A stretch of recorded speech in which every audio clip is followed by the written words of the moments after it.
PLN Unit Induk Wilayah Sulawesi Utara, Sulawesi Tengah, dan Gorontalo bersama dengan Persatuan Istri Karyawan dan Karyawati turut mengambil bagian dalam perayaan Bulan Bahasa dan Sastra yang diselenggarakan oleh Balai Bahasa Provinsi Sulawesi Utara.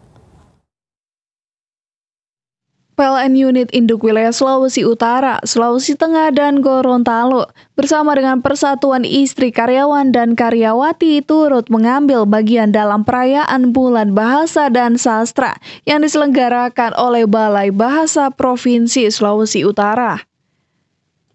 Hadir mewakili General Manager Wega Utama selaku Senior Manager Keuangan Komunikasi dan Umum serta didampingi oleh Ketua Persatuan Istri Karyawan dan Karyawati PLN Unit Induk Wilayah Sulu Tenggo, Elisa Meyer Ari Dartomo.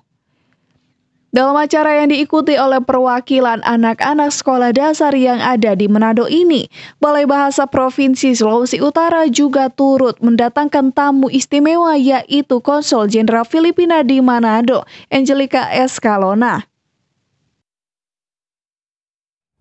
Kawan Info akan kembali usai jeda berikut, tetaplah bersama kami.